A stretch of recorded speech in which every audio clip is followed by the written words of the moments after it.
back to Golf Nuts. We are in episode 2. Today we've got a stacked lineup. We're covering the Hero World Challenge, 26 hot takes, and a little bit of the gear that's been launched. We're going to go into golf winter survival mode, what we are doing, sim golf, culture like the rise of night golf, and the short course culture. Riding off of that, we're going to talk about the Grass League. We've got Bag Court. We officially launched our simulator giveaway. So if you're watching this on YouTube, Apple, Spotify, subscribe now. Sign up early. You got your best chance for you to win something is going to be now because first 200 subscribers are eligible in something. As a product, I've actually enjoyed it. I started using one of these. It's a Rapsodo MLM. Started using it for some speed training actually this week.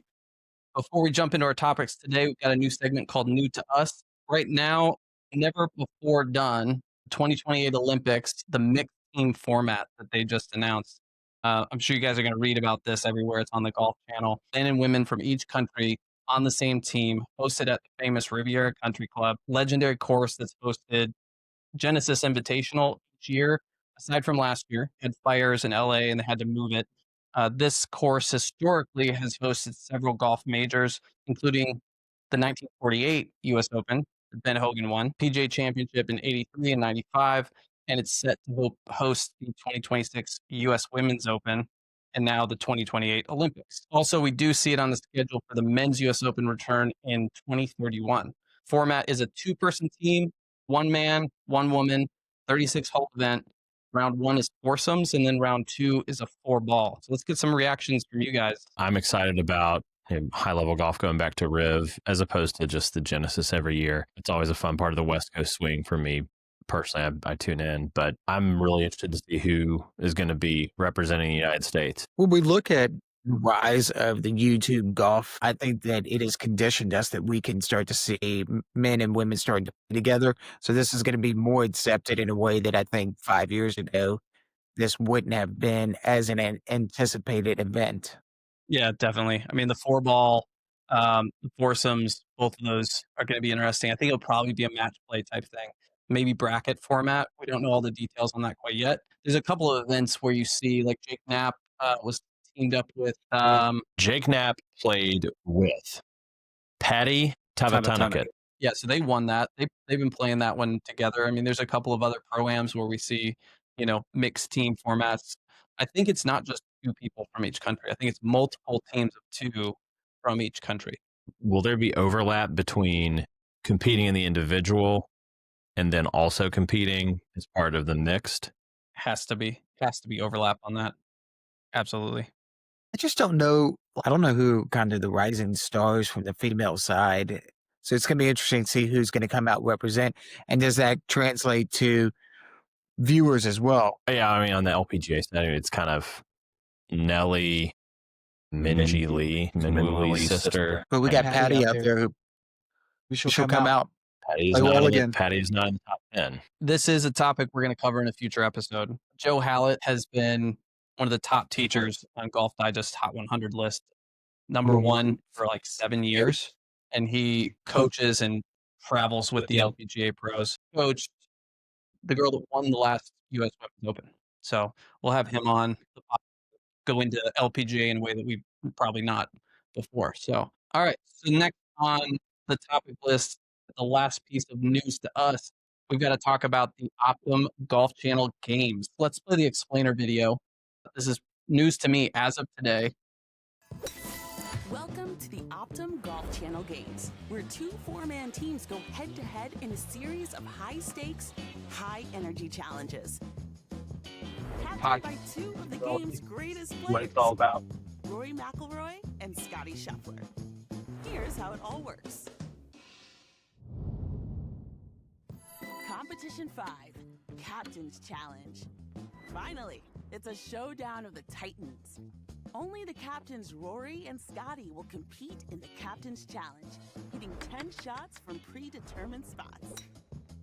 1 point for closest to the hole, -1 if it finds the water. 5 points for holding a shot off the green.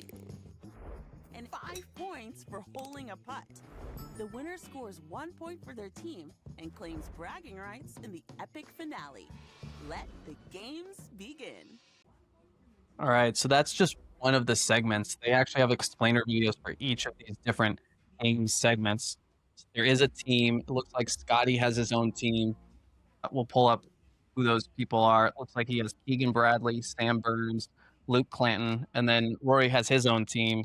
Shane Are these Lowry. people that Scotty and Rory picked? Are these people that the Golf Channel picked? Did the Golf Channel engineer these teams, or Who knows who weighed in on this? Interesting. Get on there, check out what the different formats are. Curious to see where this fits in, all these golf products that are being tested and brought out. Yeah, look, at the end of the day, guys, this is entertainment. I think that's good for the game of golf, but there's so much noise out there that these guys have coverage with real personalities, or I think that this is going to die pretty quickly. But for right now, this is a lot of noise. We've got so many products that are coming out, and at some point, our bandwidth just can't handle how many things are being thrown at the average consumer. to your point, we're inundated with Grass League, TGL, Tube Golf left and right, some of which is great, don't get me wrong. And now this, I mean, I think that could it grab people's attention? Yeah. I think that'll be dictated by how serious these guys take it. I mean, who doesn't want to see Scotty and Rory compete? I definitely do. You know where I want to see Scotty and Rory compete? On the back nine at Augusta on Sunday, or for a U.S. Open, or for an Open Championship, or for whatever is going to be Scotty's major to complete the career Grand Slam. It's like a skills combine is what a lot of these different games will feel like. Which could be compelling if they take it seriously. If they take it seriously. Yeah. I mean, we see it on TaylorMade's YouTube channel, right? Mhm. Like they do these like combines and like but it's only the guys that are already signed to TaylorMade. And they get Tiger in there, and Those are yuck it engaging to up. me. I think they're fun. I think this is going to take that to an entirely new level. It is broadcast version of YouTube golf. Yeah, I mean, they're trying to stay relevant, but you got to be able to. Every sport that's going to survive has to learn how to be watched, not just played. Yeah. I mean, who am I kidding? I'm going to watch it. At least the first one or two, or one. Yeah. It reminds me a little bit of that thing that came out from Netflix. It had some really exciting things of it, but it kind of tanked. It kind of failed a little Yeah. bit. I think the execution was the problem there on the production side, the host side for the Netflix event. If you guys don't know what that is, I'm sure Netflix is still running it, because I think you'll find that products like this are going to learn from products like that, right? They're going to take what they like. They're going to throw away what didn't work. They're going to put their own flair on it. I mean, it's a Golf Channel event. So they sold the sponsorship to Optum, clearly. So this will be, a little more commercial. And people love the idea of team golf. Live obviously has tried it. TGL is trying to do it.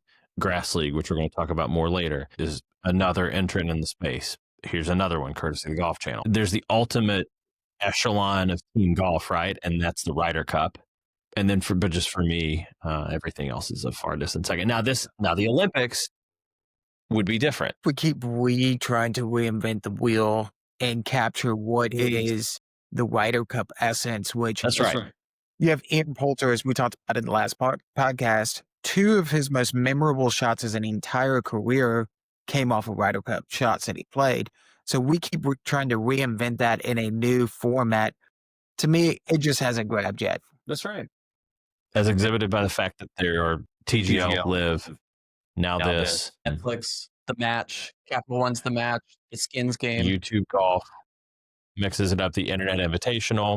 When I sit down in the evening, you get home from work, you're going to turn on some TV or something, you're going to decompress, you're going to watch something you want to watch. Sometimes that's going to be pro golf. Sometimes I'm going to want to zone out and watch something, and if I want to watch golf, but I want something chill, like now we have products for that. And this product will likely give us more of that as well. Like you're going to see, because they don't take it as seriously as the Masters, you're going to see some, fun interchange between Rory and Scotty and these other guys, and you're going to see who they are. And like when they brought the match back that year, it was around Thanksgiving, Tiger and Phil did it at Shadow Creek. I don't know if it's that they didn't take it seriously, but you didn't get all that like trash talk that you want if they weren't going to take it seriously. No, it just did not come off as a great product. Yeah, it's manufactured entertainment, and to me, it hasn't come across as authentic, and I think that the end consumer can feel that. That's why a lot of these products haven't worked yet. Again, I like YouTube golf so much more because we know Bob does sports. Those guys aren't very good at golf, but that is their brand. That is who they are. This is what they do. It is Like what they are do. entertainers at their core. But there's an authenticity about it. They're not trying to Totally. be anything that they're not. That's That's the problem I have with so many of these new concepts trying to come out. Again, it just doesn't work for The me. produced versus a lot less produced. We see these posts on Instagram, or even my wife mentioned this. It's like, how much of this is reality TV for the guys, right? Kind of is. a lot. Yeah, I mean, especially with something like the Internet Invitational, right? Like That's why I'm craving different formats and why I'm quickly clicking off of all the rest of them. I'm just not captured by it. And I Yeah. don't think I'm the only one that hasn't bought into it yet. See, there's 3 different demographics in this room, and listening, there's probably a bunch more demographics, and these people may not watch the same Netflix shows as you either. Golf has gotten enough people, enough eyeballs that are watching it on various formats to where you need to have different products to fit the different demographics, because people are coming to the game for all kinds of reasons now. It's not just, the same sport that we read about, that we grew up with. So that's a whole different thing. So let's move on. Just to give you guys a heads up, this is happening in Jupiter, Florida at the Trump National Golf Club. Next on the list, we've got the Hero World Challenge. Yeah.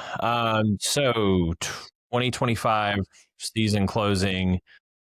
Scotty Scheffler is bidding for what would have been the first ever three-peat at the Hero. Hideki says, not so fast, my friend. Blistered that course down in Albany, 62 on Sunday, I think.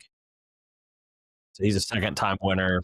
He won it in 2016 as well. This one actually went to a playoff. Yeah, I mean, he just stuffed a 9-iron to like 3 feet when they went back on 18, and that was that. So good book into the season for Hideki. He opened the season, if you recall, with a win at the Century, and Kapalua then really didn't do anything for that middle every single other event until the Hero, and then wins the Hero. So I watched the playoff, and Hideki, God, he is a quiet assassin with his irons. He is a murder by iron against anybody that goes up against him. And then if he can putt, it's like good night. Yeah, well, you also knock it stiff within 3 feet. You better make that putt. Right. I think that at the end of the day, Scotty not winning the three-peat was actually one of the best things that could happen for golf right now. Scotty not winning, it was getting so predictable that, frankly, I think people were tuning out. But Hideki actually helped them increase viewership slightly this year over last year, which was interesting because viewership has been dropping across the board for the PGA Tour over the last 18 months from where it was coming out of COVID. So I think this was one of the best things that could happen for the game of golf. Hideki himself, though, one of the things I love about him, he's so quiet and understated. And anybody that's sitting here saying that this was his coming out party, he never left. That man, as I already said, he is a assassin out there on the golf course. And won Kapalua. I feel like he peeks his head up and takes some of these events out from under some of the best players in the world. But, he's not the guy that's going to be like on a streak. He doesn't streak and win like 3 tournaments out of like 6 tournaments or 10 tournaments. But yeah, I mean, you look at his stats, he's always going to be he's a top 20 player week in, week out. Speaking of Scotty, by the way, he has now finished no worse than tied for 8th in his last 16 events, and that's going back to March of this year. The engagement on this event was actually higher than any other PGA Tour fall event. And this is in the off season, which might be because people are starved of golf. Like, what do? Boom, Tiger hosts a tournament, the Hero World Challenge, invite only, and anyway, so Tiger's sitting there in the press conference. He's talking about Scotty, and, he said something pretty interesting to me. He said, this guy hits his windows like none other. Like he hits his windows like I did, basically, is what he's saying. He controls his spin to where when he misses and the spin's moving the ball in the right place on the green, he plays to the right parts of the green. If he's into the wind or back of the wind, he changes his ball flight up and down. And hearing that from Tiger means something totally different than hearing that from Brandel Chambly. Right. Like they're not out there watching him. When he was in the booth Direct quote. I truly love watching him hit irons. Tiger, I think, brought authority being there, but he would say to me obvious points when he was out there in the booth, and we would all take that as a new gospel. I think that we give Tiger sometimes too much credit, and for me, I Tiger. find him being out there, it's fun. It helps bring in the viewerships, but I don't think that his analysis was the most in depth throughout. It's definitely not his day job. You know, when it's coming out of Tiger's mouth, it's like raw. You know, you can tell he's not, you know, an announcer, and I think that's what people kind of want these days more so than the past. He also toasted Kevin Kisner Who did? live. Tiger. No way. Remember the TGL match last year when Yep. Kisner skulls it out of the bunker off of the flagstick? Yeah. I forget what Kisner was saying, but Tigers was like, "Hey, I've seen you chip," and then they play the video where Kisner skulls it off. I thought Max Homa was about to fall over. Dude, Homa should freaking booth, man. Like he said, The hot take. Homa's hot take. What does he do? The swing roasts. Yeah. But yeah, look, Scotty did not repeat. Doesn't mean anything. Everybody's talking about what this means for the guy's career. Like, is it a signal for 2026? Absolutely not. This is preseason football, guys. Only thing this is setting up is what's going to happen in January, not what's going to happen in the majors. It's clickbait. It's a fun event for those guys. They get some world ranking points. Yeah. Great. It's not an official PGA event. You can bookmark this. Only other interesting storyline from the hero for me, Justin Rose. 6th place, 18 under, 45 years old. Rosie has still got another major left. I don't know which one it's going to be. I don't know what's going to come. Justin Rose will win another major before he hangs it up. 2026 pro golf predictions. Like you just let us off right there, man. Just before you tool all over me, tied for second at Augusta, lost in the play to Rory, missed the cut at the PGA, missed the cut at the U.S. Open, ties for 16th at the Open. At the PGA last year, so in 24, tied for 6th. At the Open the year before, if you guys remember, he tied for 2nd when Xander won. Rosie's got the juice. He really does. He really does. Well, that goes into like our guys. Let's look at Scotty. Over under, is he winning this year? Is he winning another major this year? Another major? Yeah, probably. Yeah. I mean, over. I don't think that Scotty is regressing, and I don't think that the Hero World Challenge is him regressing. I think that the floor is just rising to his level, and everybody's getting so good. Yeah. And again, we keep in this horse, but these guys are so good. They're +6, +7 golfers. I think your The line's average 1.5. person can perceive how good that is. So the Like floor is +9. yeah. The floor is just getting so high right now. So I think you're right, Justin Rose. But there's 20 guys out there on tour that can right now go out and compete week in, week out, and really challenge, I think, for every one of these majors. Scotty, I think Scotty over under. I think it's 1.5. I would personally take the over on that. On majors or total wins? Oh, on majors. You know, he's always strong performer at Augusta. Where's the Open this year? A major championship venues for next year. Obviously, Masters, Augusta. PGA is at Aronimink. Shinnecock for the U.S. Open. And the Open is at Royal Birkdale. I could see him definitely contending at Shinnecock, and that's going to be for the career Grand Slam. I think that Roy is over under 3.5 wins. PGA tournaments and majors. I think that Roy's problem is expectation fatigue. He's going to have a huge hangover. The PGA Tour has made him to be the spokesperson that I do not think that he wants to be. So I think that this is going to be a down year for Roy. So you're going under?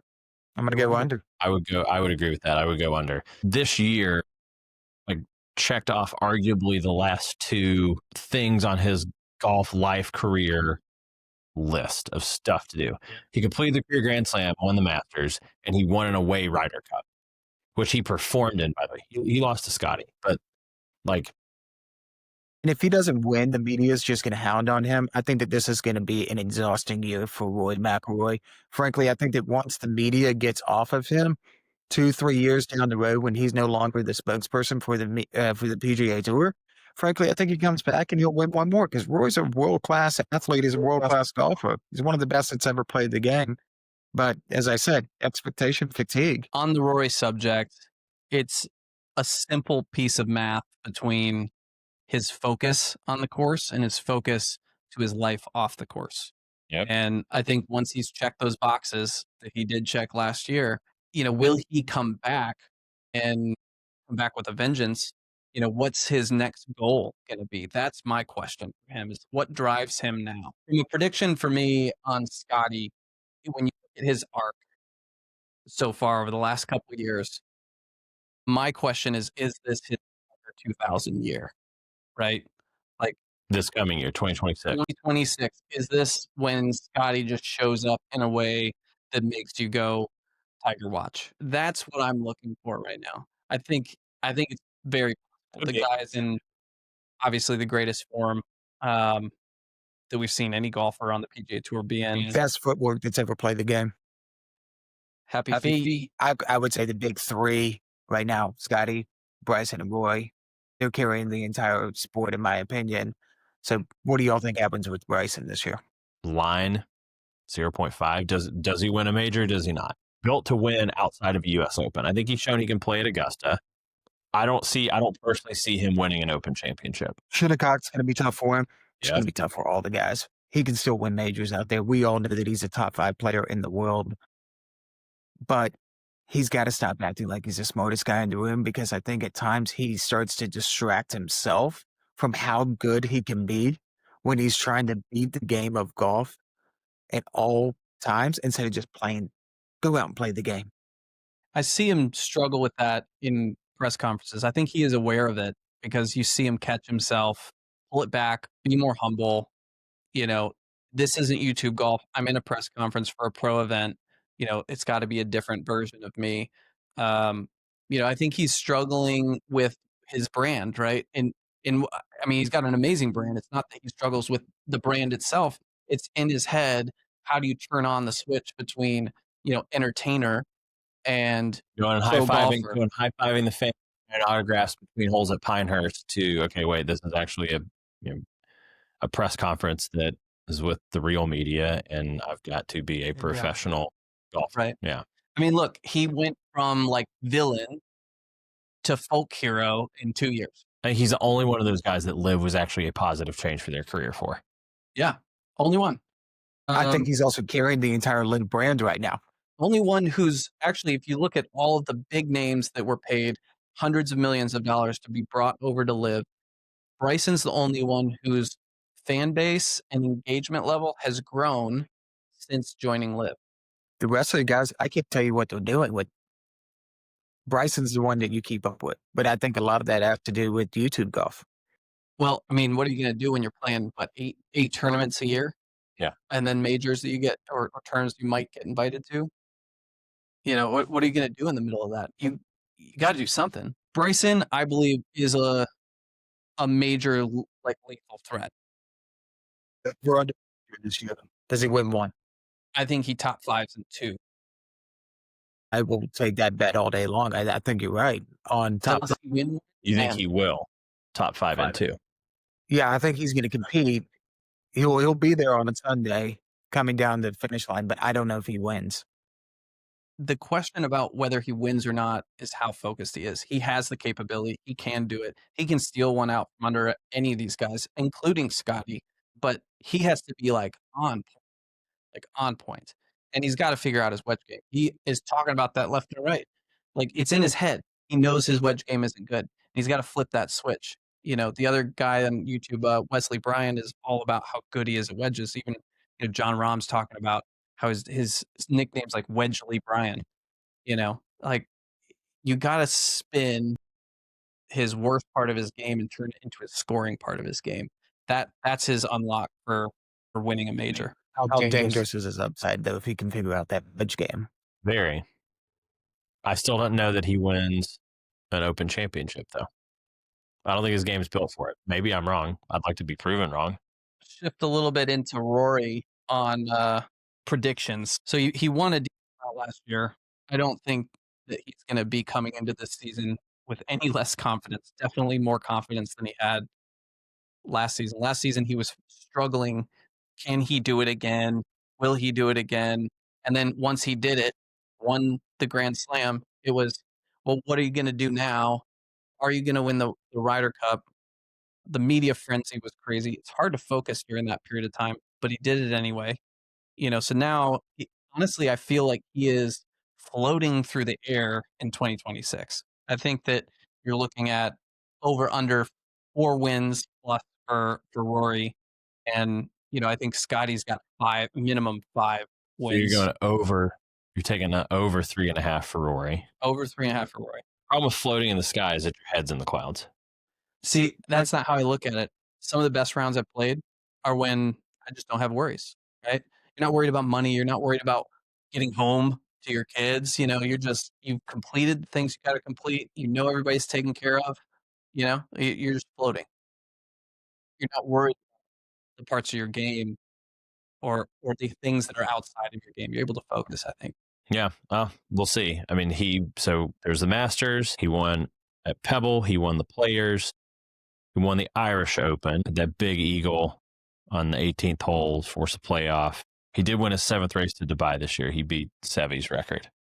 That was pretty cool to watch. Rory, also interesting enough, and I don't know if this has any effect on your calculus, Rory is reducing his yearly schedule down to 18 to 20 events. So kind of pulling a Tiger. The realm of how many total overall wins, he's just going to have fewer shots on goal. Sure. Yeah. Yeah. I think that this, I beat this horse earlier, but I don't think that Roy's going to have a great 2026 comparatively to what he had last year. I think that this is a middle checkout year for him. And I think that he's, again, got to get out of the limelight. The challenge that Rory always has is round one. He's self-admitted is a momentum player. And when he feels like he just does not show up on round one or round two, and he puts up, a round par score, he does sort of turn the momentum off. Once he catches a little bit of fire in round one, round two, like he is always in that top.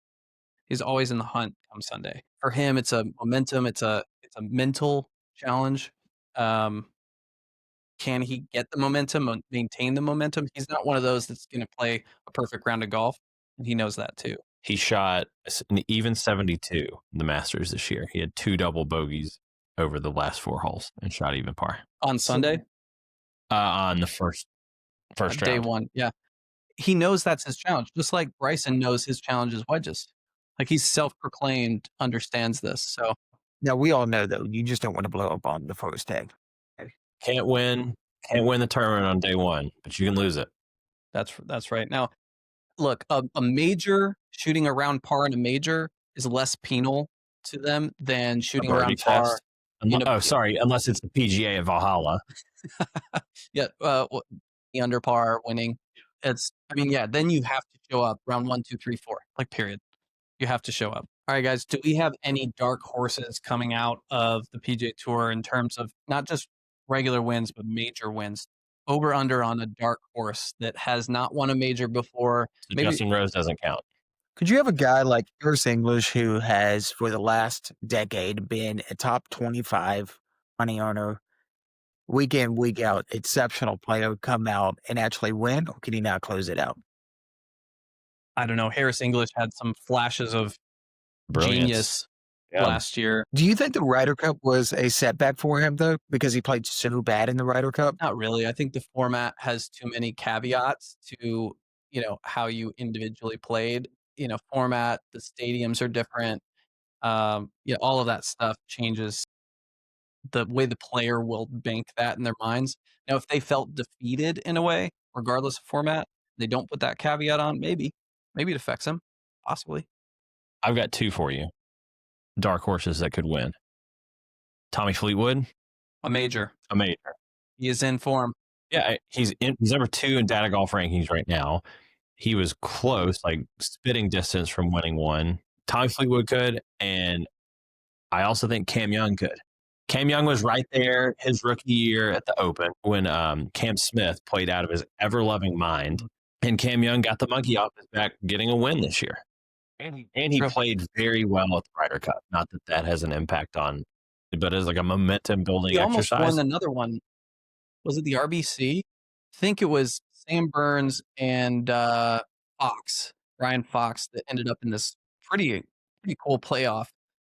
Cam Young was literally right there on the very last hole. He airmailed the green on a par 5, but easily should have made a birdie to be in that playoff with the other two. RBC Canadian Open. That's right, Canadian Open. Yeah, That's the one. not the Heritage. Not the Heritage. Yeah, I forget they sponsor a couple. Shout out to RBC for supporting golf. Just like this year, we had a crazy upset with JJ Spawn. I think that was really cool to see. That was a sick putt. Huge for Lab Golf. The DF3 should have been purple. Yeah, $200 million is what Lab Golf was bought for, and I bet that putt helped. To put them on the map in a way that they weren't before. Well, Adam, there's a whole thing about this, and our resident Lab expert. There's a great podcast. If you haven't listened to it, you probably haven't because it's 6 or 7 1-hour episodes. The Fire Pit Collective they did like soup to nuts the story of Lab Golf. Yeah, and now we got different iterations of lab putters that end up in the hands of winners across DP World Tour, Asian Tour, Senior Tour US is Senior dominating, Open. and then the US Open with JJ Spawn. Yep. So a dark horse for me. Back to prediction. I think we get a dark horse in 2026. Everybody's going to track Rory. Everybody's going to track Bryson. They're going to track Scotty. How many are they going to take? But man, Fleetwood and Cam Young, baby. honestly, I love Max Homa. His ability to go low is huge. The ability for him to get creative on a course is huge. It's the mind game. He doesn't seem to have there's a factor there where he's just not a killer. He's got it, but he's distracted. The whole thing with his caddy last season was something that derailed, I think, what could have been a pretty solid season for him. The guy can go low. Like, It just seemed low. like 2022 was kind of his year to me, and when he didn't strike, I don't know. I just think he's missing a little bit of the killer. It's just something in the mind that's got to flip. I mean, you see it with the greatest players in the world. Once they figure it out, I mean, they had the game, but once all of these guys do, as we've already said, there's 20 guys out there that have the game every single week out there. What about Aaron Rai? 37th in the world, just beat out Rory and Fleetwood. double gloves, Iron covers for the win. The whole story behind that too is very interesting. Very cool, very touching. With his dad, and yeah. If you guys don't know about that, look, Aaron Rai. It's a great story.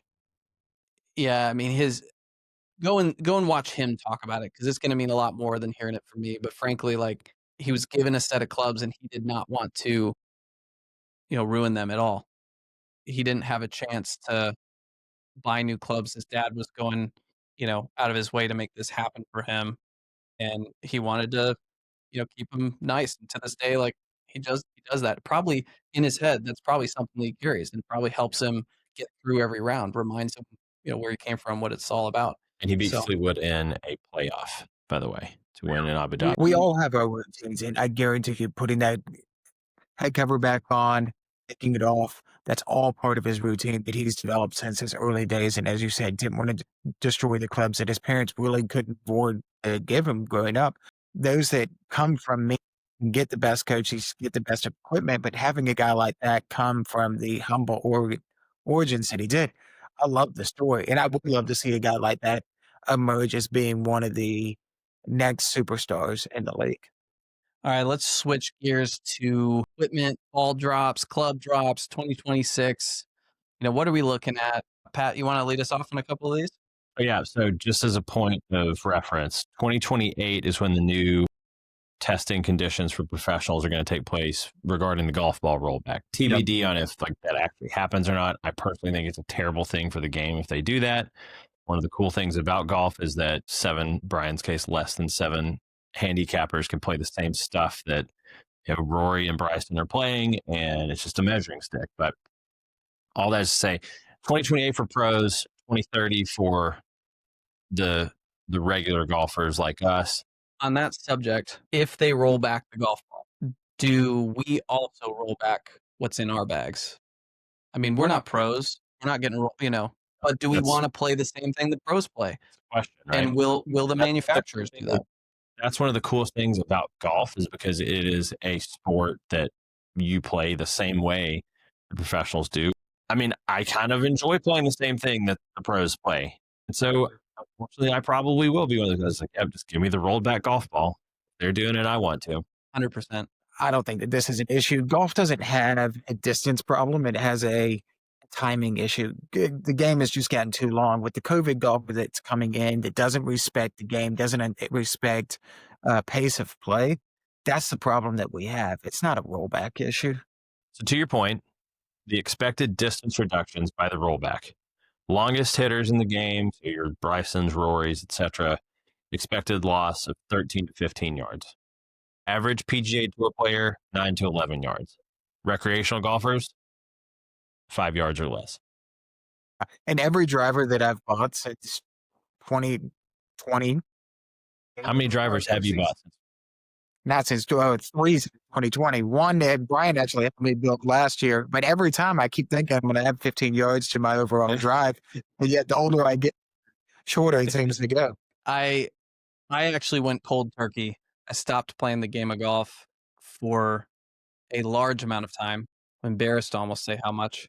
Had a nice exit in a company in 2019 and picked up the game again. And I have no idea why I ever stopped playing it. But I came back to the game with a set of clubs that was 18 years old that I toured with in juniors and, men's professionals. What were those clubs? We'll have to do a little deep dive on that, but it was a 983K. Well, we're talking about distance and drivers and whatnot. So I was playing a Titleist 983K, and I still played it. I played the whole set, and I went in to a couple of different club fitters at the time, and I wanted to test not just the clubs but also the fitters because I know how much that really changes the game. And I will say that from the 983K to the sim driver was the first driver I got, the original sim. I legitimately gained nearly 20 yards. Now, if I hit the 983K center, the distance difference was a lot closer. But man, it's so forgiving. The distance on off center hits is ridiculous. And then you look at the ball differences now that are helping you optimize your trajectory.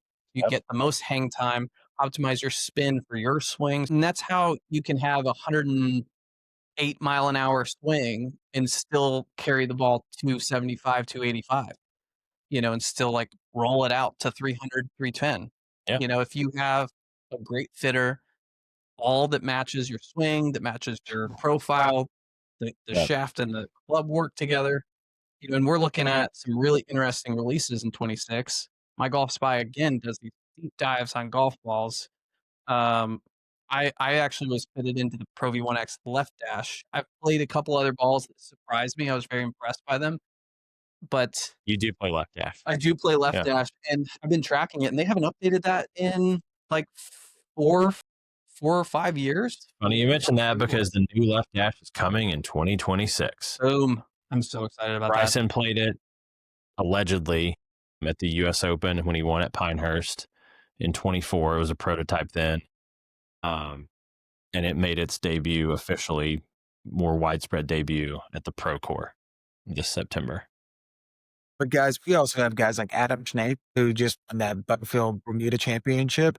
He was using an 8-year-old Ping G400 driver. Bernard Longer still plays a G400.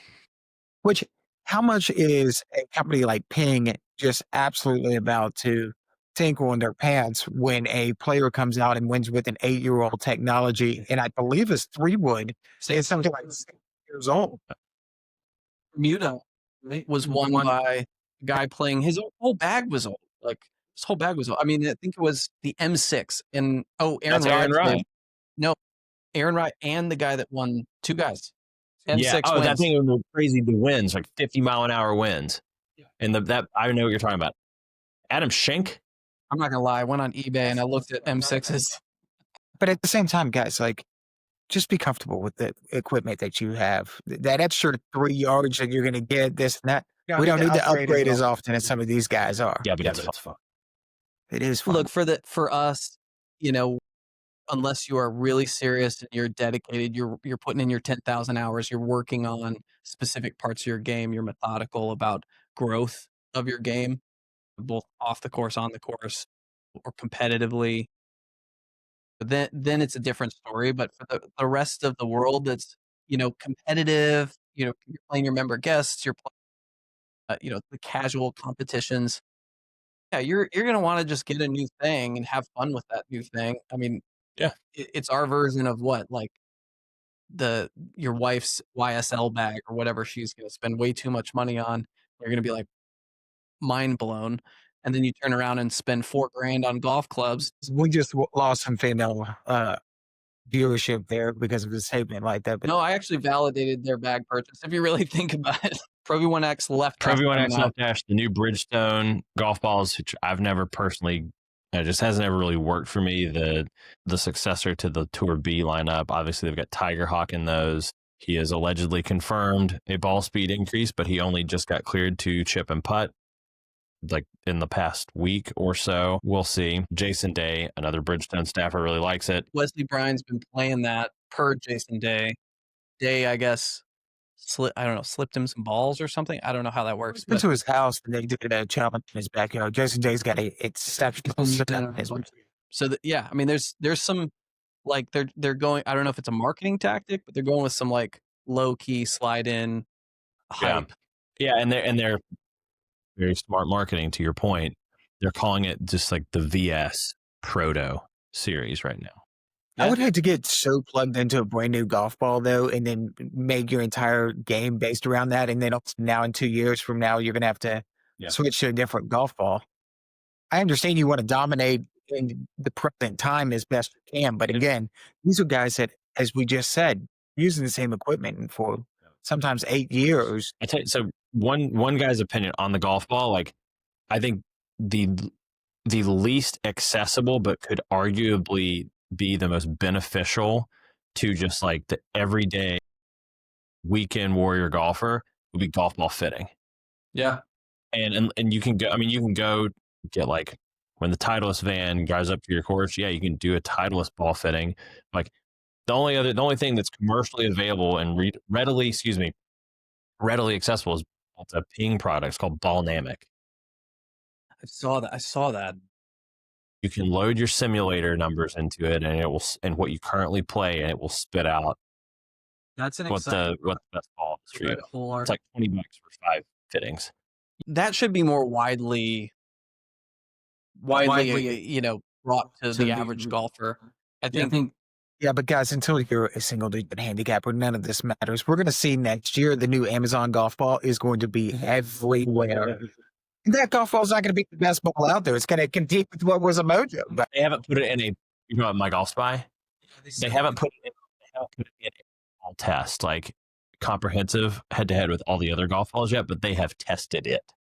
Yeah, but no, that when they test a ball that's not a part of their ball test, it's a bunch of the people at different skill levels hitting the ball in the simulator, and then they cut it open and they look at the inside and they're like, manufacturing tolerances. Yeah, is it consistent? I don't think they've done that yet. From what I've heard so far, it could be a surprisingly good ball, kind of like the first Kirkland ball, and I guess the most recent Kirkland ball. Dude, though, didn't they? Because their original Kirkland ball was too close to the Pro V1. Yeah. But the Amazon ball is a urethane cover. They're like $6 a dozen. There are some surprising balls that do not have urethane covers that are performing extremely well in tests. One of the Titleist balls, I know for a fact, I think it's the Velocity or Tour Speed. And then one of the, I think it's the TaylorMade Tour Response. But does the bogey golfer, who's the amateur bogey golfer that goes out 6 times a year, need to be buying Pro V1s?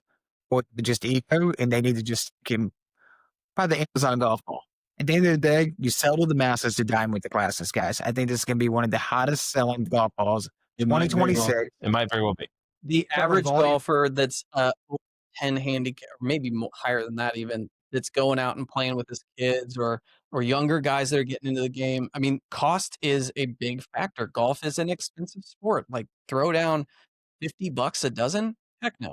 Like, yeah, you need a ball that fits that 100%. I think they will if It could be at your door in 2 days. yeah. The problem with the low cost golf balls is that from year to year, they are not consistent. It's like find a ball that's good, and then from year to year, keep it consistent. If Kirkland was able to do that, which they weren't because of lawsuits, now they've kind of come back. And I think the most recent one is pretty good. If they can keep it consistent. The K-Sig 3.5. Yeah. Yeah. And Vice kind of did that. But Vice kind of came up a little bit in price too. So You want to talk clubs? let's talk clubs. Bring us Quick some. rundown on what we know so far. TaylorMade has released the QI4D. You've seen Scotty with a blue face that they made for him. Scotty, Rory, Fleetwood has one in the bag as well. Callaway's new driver set up as the successor to the Paradigm and the Elite. It's called the Quantum. I haven't seen color photos of those, just like the USGA certification photos that they send in. Ping has released the G440K to replace Just expanding a lineup. like their year release. So they did the G430K Max in the previous off-season release, a similar option. They added a 7.5-degree loft option to that. It's a low lofted driver. Yeah, And then- well, I mean, it's low loft, but to be fair, the technology we've seen getting put in these clubs over the last 6 years, especially in the last couple of years, has brought MOI super high, has brought the center of gravity super low. It's launching balls higher with lower spin, and you might want to bring that down with the. I mean, the other thing is if you want to turn that 7.5 up to a 9 by 1.5 degrees to create a fade or draw bias. Right now, it's mostly you can turn them down, and that creates more of I believe, a fade bias. Well, they've got a rear weight in this one too. There you go. And then in Driverland, the last ones that we know, Cobra, OPTM, I'm assuming that's Optum. I'm sure it'll probably be a speed demon if they're trying to have a successor to the Dark Speed. And then PXG has released, I think it's called the Lightning. How good of a name was Dark Speed? Hideki just won with the Shrixon this week. Prototype Shrixon did looks promising as well. And That's right. Yeah, people discount, I think, Mizuno and Srixon in terms of the bang for the buck you get out of those drivers. Those are wild. Yeah. Let's talk about like release schedules for 2 seconds. Titleist is in kind of a, if everyone else zigs, Titleist zags. They release them much later, more towards the actual season when they do club releases, rather than everyone else that's releasing them right now. Like they release them, or at least they're announcing them now. They tour test them now, and then they come out top of next season, for the rest of us to buy. Titleist, it'll be a little bit later in the season where they're switching, when you have an opportunity. So it's interesting tactic from a company perspective, and they might get a little bit of knowledge from what everyone else has released, and how do we want to change or reposition our product slightly in the market based on what's been released. I think there's some strategy there. And then your direct to consumer is frankly hard to test. They might release, in the same windows you see others release new drivers. They're piggybacking, I think, on some marketing as well. When everybody's doing new driver tests, they can include those with them. But how do you and I go with SPXG? Like, you got to find a club. You gotta go down to West Tape if you're here in Nashville. yeah, but guys, at the end of the day, I think that we in life, in business, and in golf equipment, if you buy it in December, you won't trust it by April. Yeah, it's like, it I don't know if I've can't be ever bought a me. driver. It's got to be the equipment. I'm not playing well enough right now for me to go buy any equipment during the downtime right now. So I'm not. I don't buy during the wintertime. We're going with our Cyber Week golf buys. Everybody probably had their laptops open for a little bit too long every evening. I mean, at least us millennials shop on our laptops. Everybody else shops on their phones now. And at the end of the day, this is all optimistic buying. I wait till my season starts before I start adding to my bag. Okay. I haven't bought anything either. I came close to buying probably a couple of boxes of the Chrome Tour Triple Diamond. I played Yep. a box of those, and I really liked it actually. I think it's a left dash killer. It's a distance demon, but A little bit softer than the left dash. Yeah, the question is, how do they feel off of the two clubs in your bag that cost you the most strokes? Your wedge and your putter. I think it's softer. It feels a little softer off the putter than the left dash, and I got better spin off of it than the left dash. I hit my irons more than I hit my driver. Every round. I think everybody does. If my irons are coming out of a weird window with a weirdly low spin, they can't hit the green the way you want to.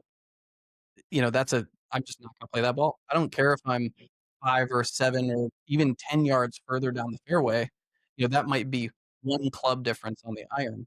Then I'm guessing too much on how it's gonna come into that green. The So left dash worked for you. left dash it did work for me, but I Continues think to head work. to head, if you look at it in the charts, it's a very different spin and flight profile now than that triple diamond. They say it's a left dash killer because they're both supposed to be like Long. high flight, low spin, long balls, but they feel different. They fly different. Yeah. The I one like thing it I've been better. tempted to buy lately has been ordering a couple of the Tacoma wedges. They're $100 a piece. Just trying it out. If I don't like it, I'll turn around and sell it on Facebook Marketplace. And they didn't do any cyber deals. Like they're just already rock bottom prices. Like just get it. It's $100. Makes sense. For me, Cyber Week is a lot less about clubs, even a lot less about balls. It's like, what kind of shoes am I looking for? What kind of Deals. Yeah, glove deals big time in the off season. I even wait till post Christmas to look at glove deals. Last season, I think I picked up 11 Ping Tour, like their version of the Titleist Tour and so on and so forth, for like $11 a piece. I don't wear gloves. Freddie Couples. Yeah. You have leather, you have kangaroo leather grips. So I put the wraps on it I just don't wear grips. We've got a segment coming up called Bag Court. You guys might like this. It'll be a recurring segment. Some of these will be. We're going to take out some clubs out of each of our bags and just either roast them or talk about the setup. The only other thing I would add on Cyber Week is Painter golf shoes.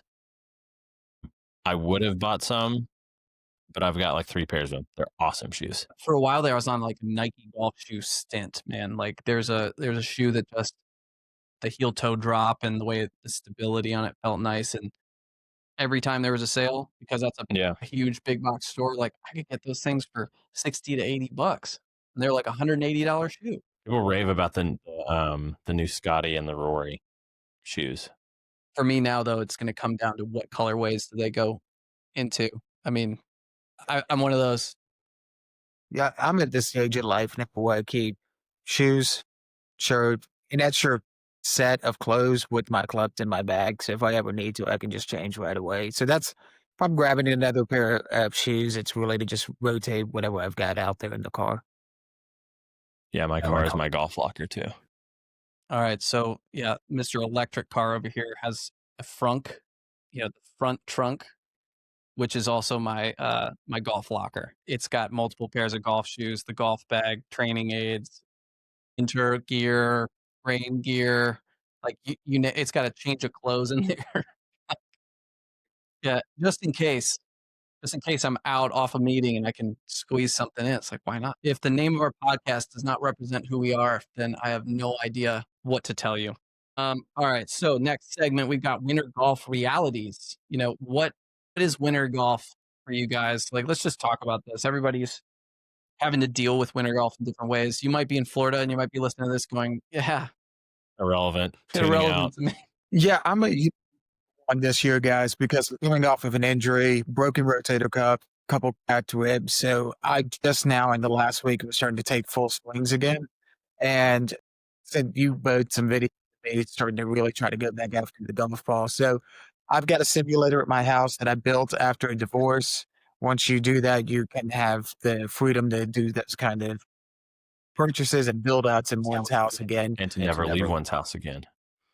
As we're talking here, there's a SkyTrack commercial on the Golf Channel here. these ads are going to be everywhere, guys. Simulators. Simulator market is projected to reach between 3.5 and 4.5 billion by 2033. So what's interesting 100%. is the rise and fall of Top Golf, and yet the simulator market is still as hot as it is. And I would have thought that coming out of COVID, now that people can go back to real world and they can get back out there on real courses, that simulator world would have fallen off.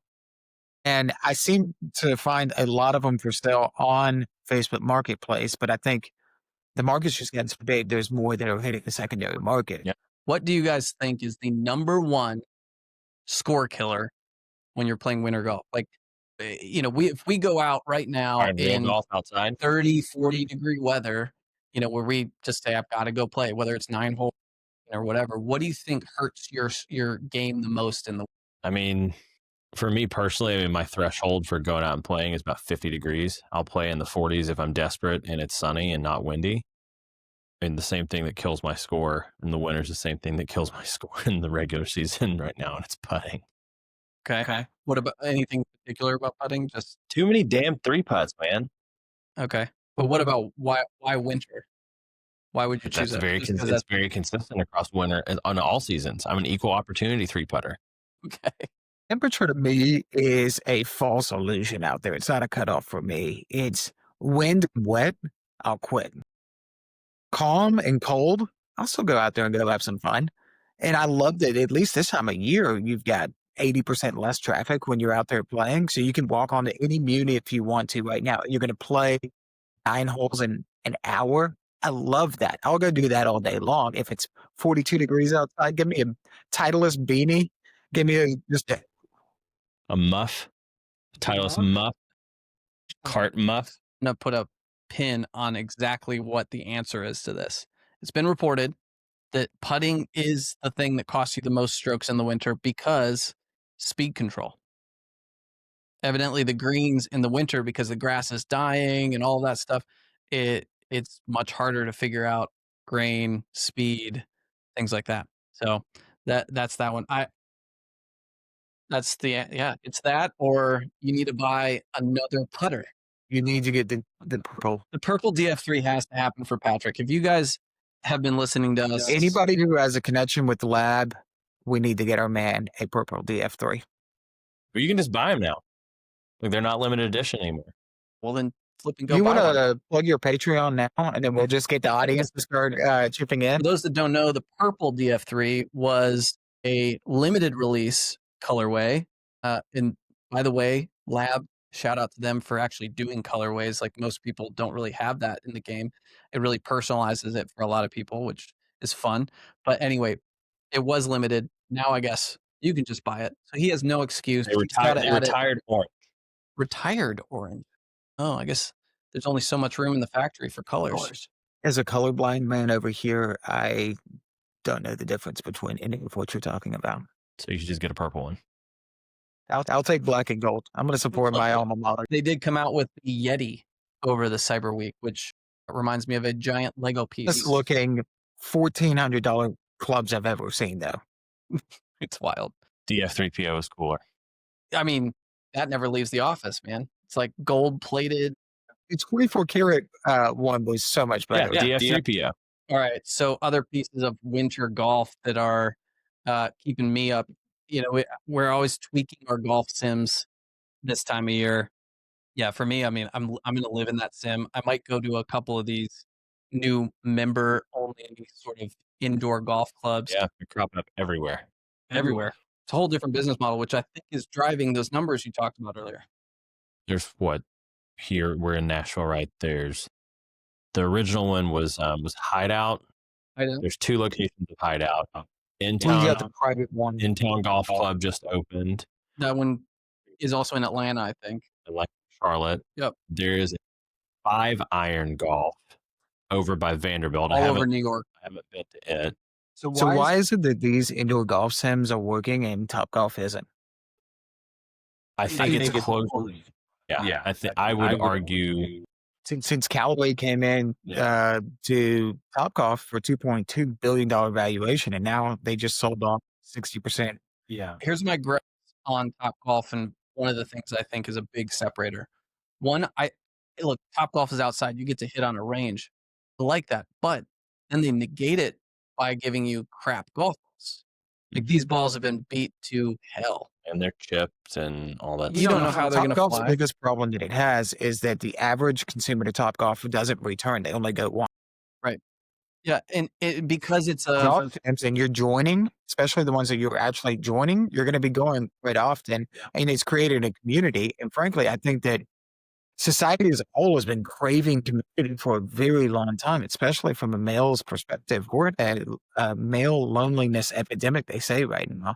And so now you've got a whole new community. You can go in there, you can talk about your scores, talk about your game.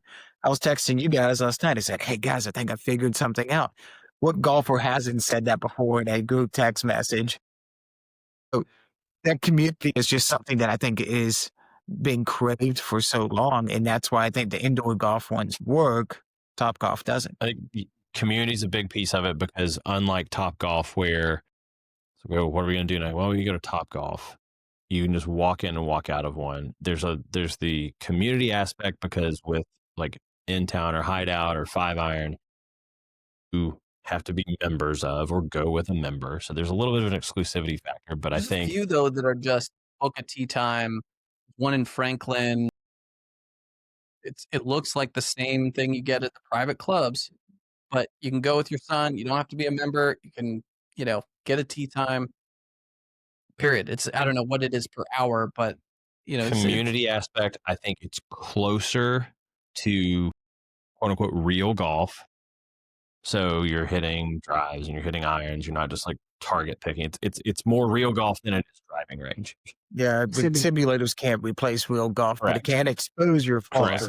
Golfers today, pros and otherwise, aspiring juniors that want to get to college, then college that want to get on, they are addicted to this. They know their numbers.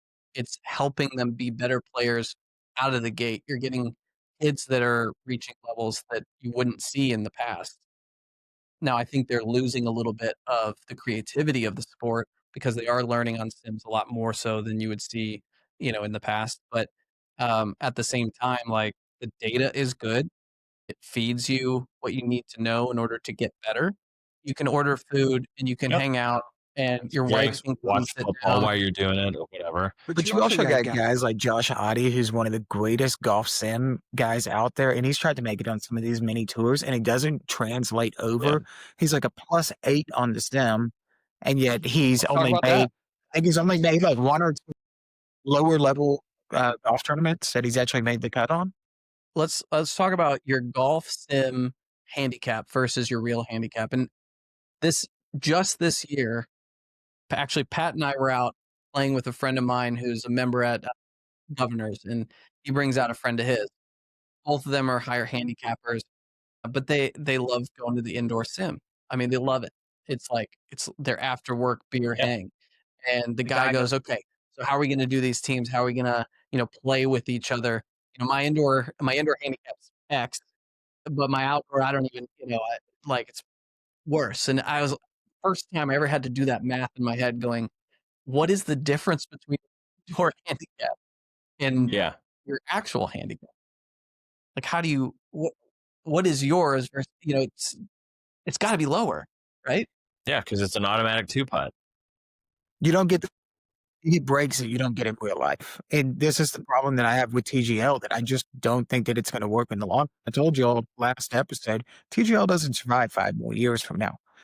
But it's still fun, and you can go do it for 45 minutes if all you've got is 45 minutes. The last point on why people are flocking to sim golf, and I think it's an important one for distinction, is that the cost to join clubs has increased exponentially. Especially since COVID over the last 4 we have we're bursting from the seams in terms of players, and the players have nowhere to go.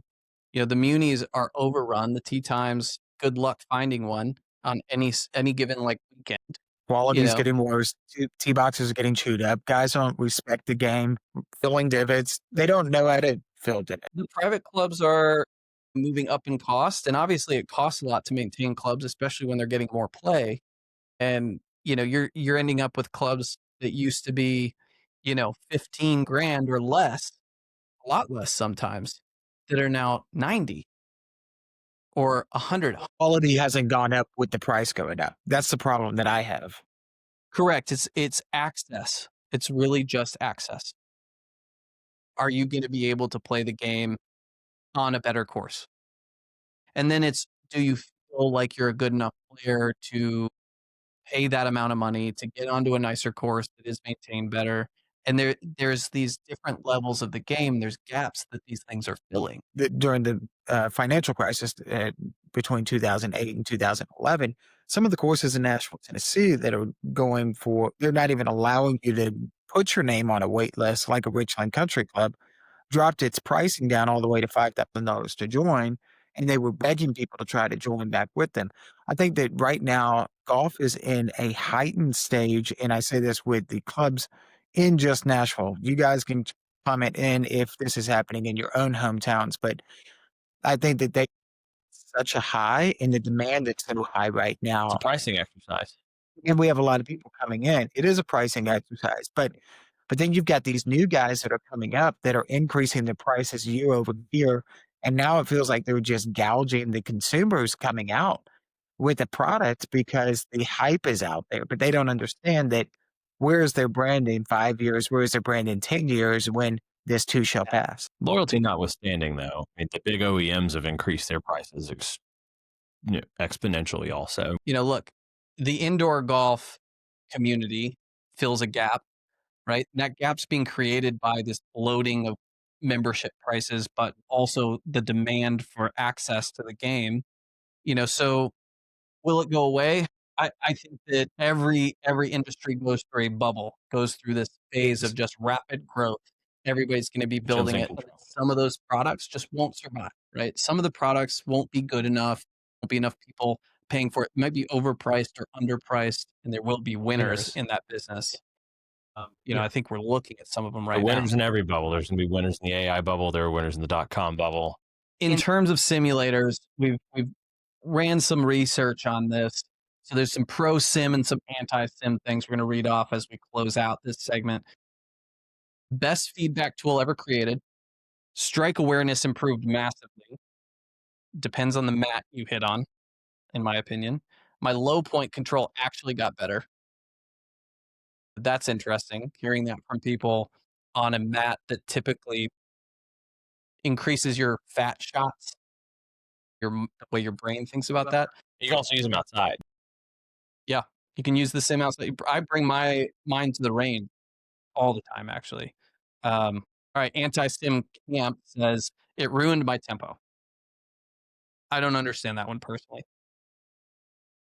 Indoor swing is not outdoor swing. Also, don't understand that one. Why is your indoor swing not your outdoor swing? Like, are you trying to swing for the fences or something? Well, I told you guys earlier, Sims, I think, expose your flaws more than anywhere else. And when you have ego and we all stand on a tee and it's a 315-yard par four, and you're sitting there with your boys going, I'm going to try to drive this one. On the sim, it's coming up. Hey, we're getting these things. Yeah. You can't get it there. Right, that's funny. I can see a lot of people doing that. Actually, the last one here on this list, I get addicted to chasing ball speed, not hitting good shots. That's the difference between not just people on a sim, but people on a course, right? So I think all of these anti-sim camp things seem to be just normal mental problems. For golfers. Golfer, and he gets to the range and he's going to go practice for a little bit to get ready for the upcoming season. And he ends up hitting 8 wedges and 120 drivers. It's like, you didn't work on your game. But it's fun. Last season, chicks in the lawn ball. My driver was, I can hit it a good distance, but it was the thing that cost me the most strokes. When I had my driver under control, I shot some great scores last season, but so I will be the guy probably hitting 110 drivers, just trying to get that thing under control. The most trending thing for winter golf training, sim golf training, whatever it is speed training, right? Not just can I hit the ball better, but how much faster can I get? And you can work out a ton. think you've got to work out a ton if you want to increase speed, but there's something about just speed training, swinging fast with some of these Yeah. sticks, some of these different tools. And not trying to hit a ball. Yeah. It's like swing as hard as you can. I started speed training, like I said, this literally this week. And it's weird at first. You go out and swing your driver without a ball, swing it as hard as you can. Bryson did a video where I think he did it with a couple of different YouTube golfers, Grant Horvat being one of them. And he just says, all right, we're going to do a speed training session. He goes out to the range, drops down, I don't know, 100 balls or something, and they just start swinging hard. It's like, don't care where it goes, swing harder, swing harder. What are your numbers? We're going for this now. We want to hit 176 ball speed, harder. Like, how do we get there? Guys, the game has gotten bigger, faster, stronger. Look at all of these players that are out there. They're working out versus the 80s PGA player standing next to a current PGA player is 9-day different athlete. And Bryson has shown us that if you can hit it further, every one of his statistics has gotten better in his game the further he hits it. Tiger did it first. Last piece on this segment. If you play in the winter a lot, in cold weather, knowing that it's going to affect your game, does it make you worse come season? I don't think so, because I would just be miserable if I didn't try to go play golf. It's also all about feel. We already said it. If I'm consistently playing as it's warming back up out there, as long as my short game's dialed in, I'm going to play the best rounds that I'm going to play. Yeah, if I can shoot good in hard conditions, if I can get better in hard conditions where there is cold, there is wind, there is rain, maybe I don't even want to be out there as much as I normally do. I know that I will shoot better in the on season. Now, if you build bad habits, that's a different story. All right. So next up on the docket is night golf short courses, the 6, 9, 12 hole. What is the future of this format? I mean, you'll hear stories week in, week out from pros, Tiger included, how they grew up on a par 3. This is how they got good at the game. If you can score from a par 3 in, that translates. The par 3s always have been critical, but there hasn't really been a lot of new layouts, new courses until the last 3-4 years. Bandon kind of put in a few. They put in a new one. There's like Pinehurst put in yep. The hay has become more and more popular when you visit Pebble. If you have a golf resort, you have a par 3. Like, that's almost a prerequisite now. It's like probably even something you play for free. Now, locally here in town, we've got Percy Warner is pretty good, little and course down in Franklin. Little Course is very good. That's the Golf House of Tennessee runs that. Bryson does his break 50 with a tee off in the ladies' tees. It shortens the course, but it's teaching you to condition yourself that hitting birdies becomes your average if you're an elite level golfer. And that's why the average golfer here watching us, if you're even watching this, you care enough about your game. Get out there, play from the women's tees a couple times, learn how to just score. That's what you need to do. Go play with your wife, your kids. Play at their tees. Like, have fun with them.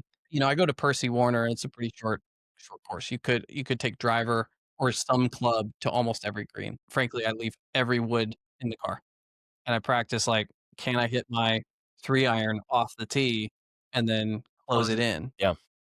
And that course, by the way, has an interesting history. What is it? Snedeker and Jim Brent Nance. Snedeker, that's where he grew up playing. Well, they came back recently, put in a bunch of money, and redid the course. Percy Warner, yeah. It's I like Percy. What, $11, $14 to play it or something? That's where the game grows new players, whether you're a young kid or a guy coming after work, if it's close to the house, like, you're swinging a club. Yeah. We've talked about the golf simulators, courses like Percy Warner, the indoor sim setups that are happening. It's all about convenience. If you can get out there and just play, that's what golf needs. And have the access. For so long, this is a game that has really only been accessible by those with proper means. I think these, 6, 9, even 12-hole courses that do exist, right? Or they go to a simulator. But I mean, like we said, there's a gap from a simulator, and that's that scoring range. Yeah, golf doesn't need to be easier, guys. It just needs to be faster. And this is fast. I mean, I remember doing Percy Warner walking with my wife, so it wasn't like just me. And we did it in I think like 44 minutes, 46 minutes. I like timed it. I was actually really curious. But that course can get backed up too. And you can 5 hour turn that into rounds is the biggest threat to the future of golf, in my opinion. we're already there, 5, 6 hour rounds. Now, I will say we just had a baby. I know Patrick, you also our babies were born one day apart. Baby boys. I got out. We put him in the cart with us. His first time on the course. Luckily, it was on like a holiday weekend. Everybody was gone from the course. Nobody was there. Like I said, we're just gonna squeeze out play 9. We got out, teed off, played one ball down. I think I was done with all 9 holes. Not a short course in sub 50 minutes. I've never done that before. Yeah, but that fits Yeah. modern day life, and it's not apologizing for being golf. I just didn't wait on anybody though, right? There was nobody around. Golf can be played fast, but I think there's a challenge between we have to bring in money so that we can pay to keep up this course, which means more people on the course, which means more members at clubs, and then that affects pace of play. And we're not talking PGA Tour pace of play, which is a totally different monster. Yep. We're talking regular golfers pace of play. How do we squeeze in a round? How does it become enjoyable for us? Because I guarantee you, my dad will hate it when he's waiting at a course that he pays a bunch of money for. Do we reject people from these clubs so that you can have pace of play? I mean, is that really the solution? Again, it is the number one threat to the future of golf, is it, especially if you're paying $250,000 to join some of these country clubs. If I get out there and I either can't get a tee time, or if I'm going to be miserable with playing a 6 hour round of golf, I'm not paying that money. The $250,000 and up courses probably don't They have don't have that that. problem. They're not right? juicing their members to get more revenue. We're talking about the ones that, people are paying 75, 50, 20, 30, depending on the part of the country you're in. Those are the ones that you end up having big memberships, you know.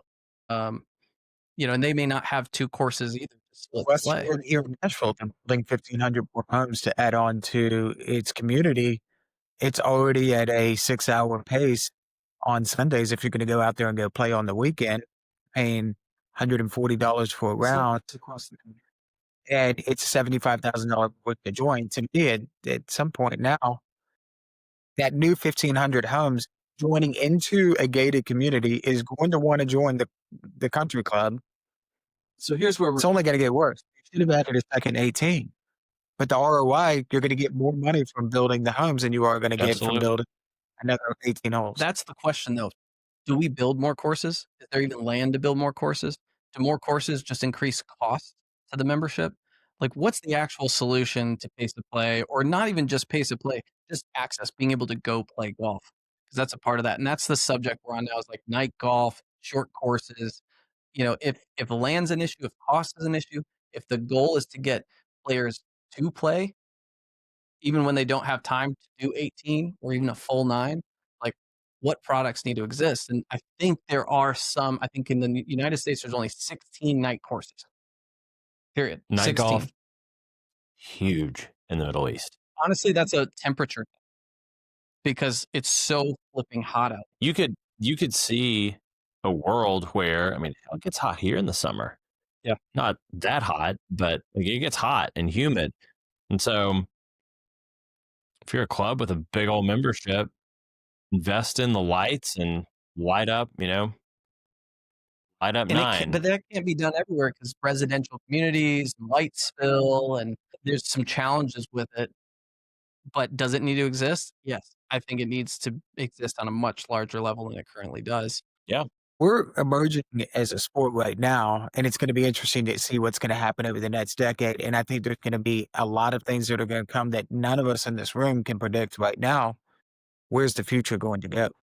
Frankly, I think it's a lifestyle change that's driving these new golf products we watch, but it's also driving the golf products that we interact with, not just sim. We are seeing a a resurgence of short courses tied to resorts, but the ones not tied to resorts still have a challenge from a business model perspective.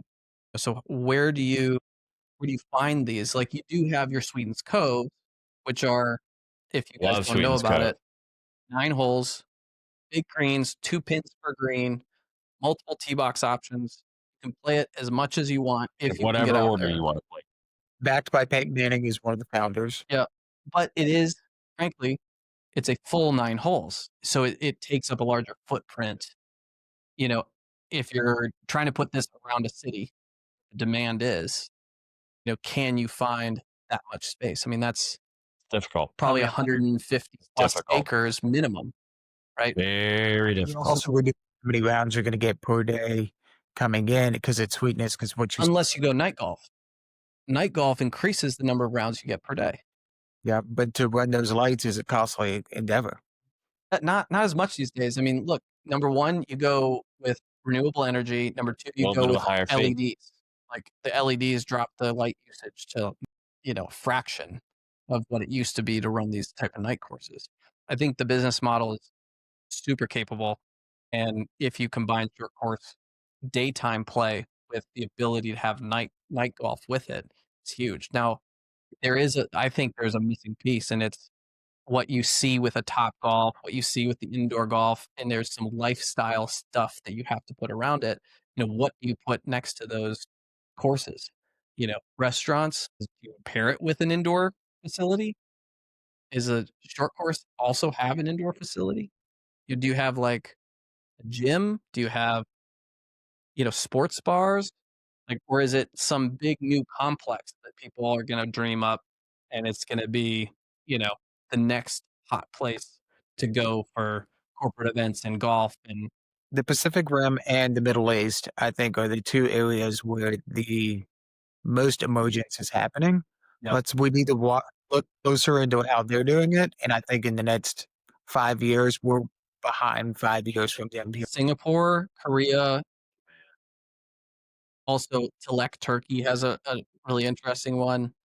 I mean, it's out there, man. The model is out there. It's proven. The question is, where and how is it going to emerge in the United States? Yeah. Do you include like Pop Stroke, for example, in alternative golf? Or are you talking full swing only? Hop stroke isn't for golfers. It's for entertainment. We love golf, so we're going to go play it, but it's just replacing mini It's an golf. evolution of putt putt. More similar to Top Golf, less similar to alternate golf format. Yeah. Leading off of night golf, short courses, the grass league comes to mind. We mentioned we are going to talk about this, and some interesting things have happened around the grass league. They launched on the Golf Channel. It is a short course, par 3, high stakes, team based golf league. Another team-based golf league? No way. There's just too much noise. I'm interested enough I haven't watched the full episode or iteration of it, but like from what I've read and little short clips that I've watched, I'm interested enough to check it out. It's pros and amateurs. It's team format. I think it could be what TGL so desperately wants to be. It's all going to come down to the personalities. If they come out and shine right away, maybe it grabs a little bit of a niche market here, but again, in prime time, it fills that slot in the TV market. Look, it's been around for a little while. They have franchises. This is similar to TGL, similar to Live. There are owners of those franchises. A difference is that you go through this qualification rounds. Like you go in and you grind. You do a 2-man format scramble. Brother sister won it this time, and she is actually an LPGA pro. Gabby Ruffles. Gabby Ruffles, yeah. Brian and Gabby Ruffles of the Los Angeles Roses. That's it. So, like you get different levels of players, so you can go through this draft, and actually teams, franchises will buy your team based on your performance. You don't even have to be from the specific area. I think they have 24 potential franchises. 12 or so are active now. They're planning on releasing approximately one new franchise per year. There was 15,000 people on the grounds the last event, and it was on the Golf Channel. They got they're getting broadcast deals because it's not in prime time. right? Your off-season golf products. That's what a lot of these kind of fall in the category of. It's not a huge amount of money they're playing for. It's like 100K. I'm going to challenge Josh to check it out. Because frankly, of all of us sitting here, the vibe, got his backwards hat on, wears his hoodies, smoking his cigars. Like, you look like the guys that are playing on this tour right now. I'll watch it. Report back to you guys next episode if I understand it or not. I will watch it also. There's something there. I'm interested enough to watch it. The thing about these leagues is it's fun to track to find out what's going to not just land with audiences, but what's going to survive. How does it grow? Does the prize pool go from 100K to $1 million next year? Do the franchises get more expensive? Who buys the franchises out from underneath each other? And which pros start to play in this because they see other pros that were in it this year? The other wrinkle Right. on this, by the way, money does not go to the competitors. The money goes to the franchise owners, and the franchise owners can have their own agreements with the competitors, and the competitors make money through NIL deals. We'll watch this and report back. Sounds good. So look, I think it was slightly less engaging on some levels than TGL. Frankly, my takeaway. TGL has the pros, has the names, because some of the storylines within the grass league were around pros or former pros that were on tour for 10 plus years. It's like, where did they go? What are they doing? You know, how did they get here?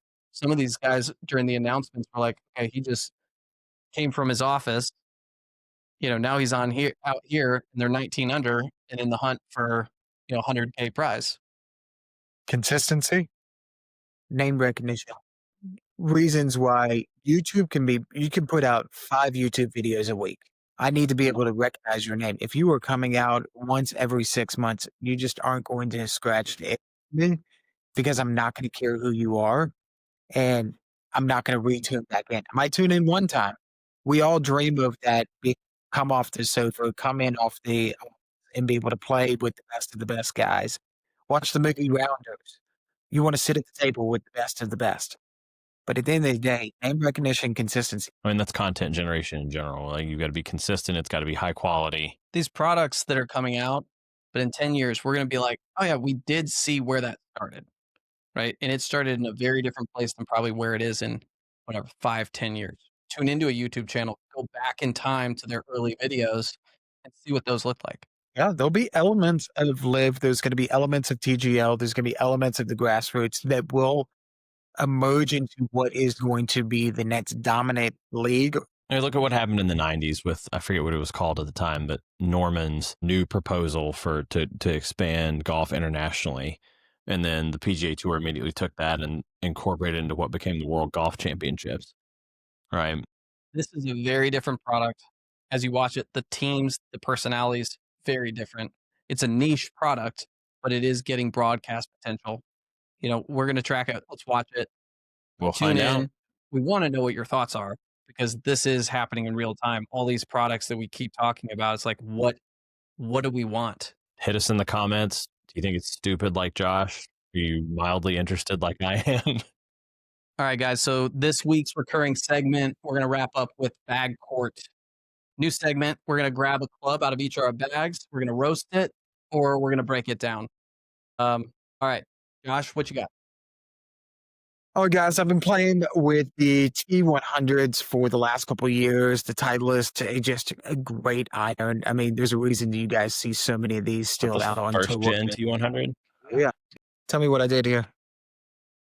Okay. Well, respect on the Titleist T100s. It's what the successor to the AP2. AP2. Jordan Spieth played those. Put this in there. I know you don't use gloves, but this looks like a checker flag candy cane bastardization on here. It looks like an attempt to and you've got what would be a good grip. I do have a great grip on there, but I want you to hold that right now. You feel that? So you went like grip and then grip wrap, making it jumbo. One thing that an average golfer needs to go do is get fitted for your grip. There's no way you got fit. So when you're talking with guys like,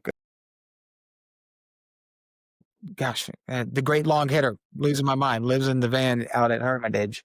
John Daly. He's talking about John Daly. The big John Taylor, go with the bigger grip. Peter Finch talks about it as well. Go with the bigger grip. It's one thing that the average golfer just needs to have a little bit. But you've already got an MCC +4 in there. Get extra wraps under your grip. Don't wrap it with the whatever that is. Like how that thing comes out. It feels great. I mean, look, you must not be hitting your 9-iron a lot. The wear pattern on here is minimal. I mean, that's the roast I'm going to give you. I'm going to be hitting that 9-iron more. If this feels good to you and you have the feel off of that, with no gloves, fine. The style of it clearly looks like you're trying to make it like a Masters umbrella. If we've all seen the Masters umbrellas, like this is the Masters umbrella. It's like going back to the racing days when my father and I used to be involved in NASCAR right there. It looks like a checkered flag almost. Okay. Calling back to the race days. And then we've got a Project X 5.5, super light. Frankly, like I think you have more speed than this shaft is made for, and it's graphite. So it's probably even lighter. The profile in this, I don't know. You might need to get graphite or is it rifle steel? It's what you're comfortable with, guys. It might be no step steel. I'm not familiar with. It's rifle steel. Yeah, you might be What right. kind of shaft do you have? That one's an extra strip, That's but a graphite, 5.5 right there. That's graphite all day. Yeah, graphite shaft. ABS is making some interesting graphite stuff now. All right, let's move on. Pat, what have we got from Pat? So clearly, out of the gate, we got a Red Ventus. Red Ventus. We're talking TR 7X. It's new to the bag this year. And for those golf nuts out there, is it the Velocore? Yes, it's the Velocore. He's got it set to A1. Okay, 21 degree, and we're talking 7 wood, my friend. 7 wood. How long have you always been? It's my first one. Okay. I grew up when I used to play. Bit the bullet and got it this year. It is night and day different, night and day better, easier to hit than my 4-iron. I wish I got rid of it a long time ago. Have you ever tried chipping around the green with your 7 wood? I chip around the green with my 3 wood all the time. Oh, okay. And Arcos. He's got a Arcos bag, friends. Arcos. Tracking those stats. Arcos is like a Whoop for golf. If you want to know that alcohol is really bad for you and you don't sleep enough, get a Whoop. If you want to know that you really need to work on your short game, get Arcos.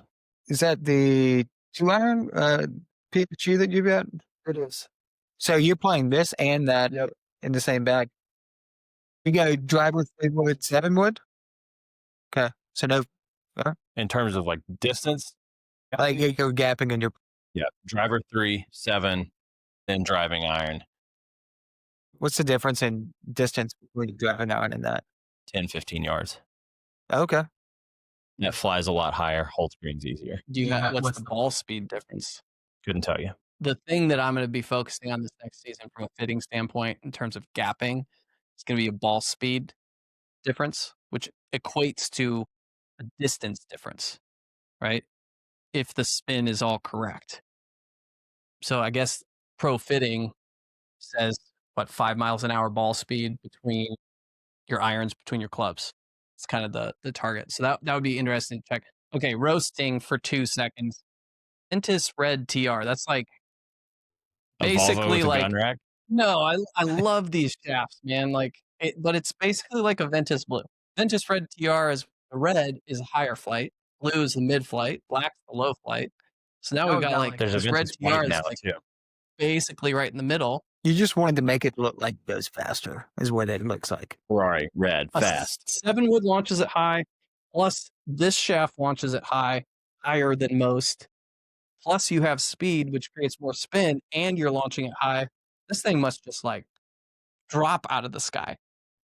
As you said, he's holding greens. Holds All that greens. matters. Frankly, guys, he is at a golf club, which has new greens. We played not long ago. I could not hold a green with almost any club.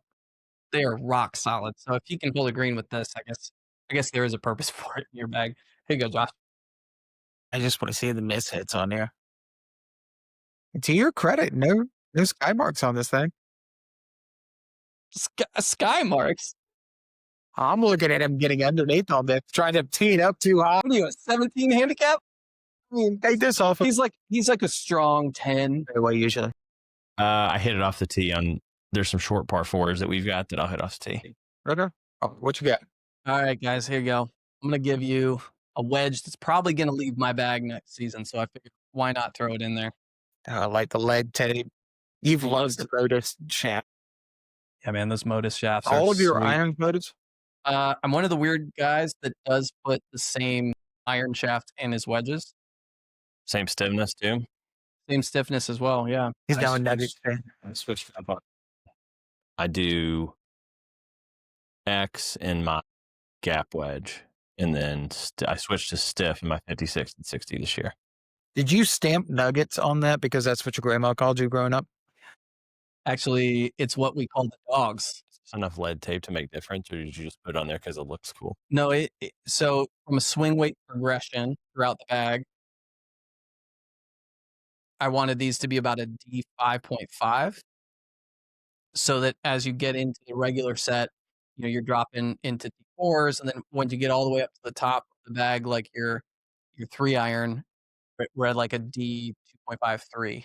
Did you add some grind on that, or is that stock? No, there's no added grind. That's probably just use. So, yeah, just a lot of use. And from a stamp, here's the stamps. Nuggets. I'm not sure the camera will pick this up. The Lotus 120. We're talking. See that it's almost worn off from the bag, but an X. I've got dynamic gold 120s in my irons. Those are good. Like those, the 115 dynamic gold 115s that have been hitting the market like a storm. I actually put that in a driving iron. I like it. Yeah. But I'm debating doing another driving iron build with a graphite shaft. I think makes more sense for me. Graphite shaft. Welcome to the club. That's right. All about the graphite. All about the graphite. So what? No roast? Got nothing on this? Oh, I already made fun of you for Nuggets. The nuggets. To wrap up episode 2, we're going to talk about our giveaway. We've got a Rapsodo MLM1. Patrick's been using it. Tell you a little bit about that. But again, if you guys want this, be one of the first 200 subscribers. Once we hit 200 subscribers, we're going to go into a draw. We want to give away as much stuff as possible. And honestly, like every milestone we hit, we are going to have a new and bigger prize at every bigger milestone. So 200, if this is 200 subscribers, what are we going to be talking about when we hit 1,000, right? 5,000. Million. 1 million, we will be giving away like a flipping trip. So like, subscribe, hit us up on YouTube, Spotify, Apple Music, wherever you're watching this. Thank you guys for tuning in. If you've made it this far, you're probably one bless you. of the only Our people. listeners. Yeah, that's called family members, guys. Yeah. Keep it classy, golf nuts.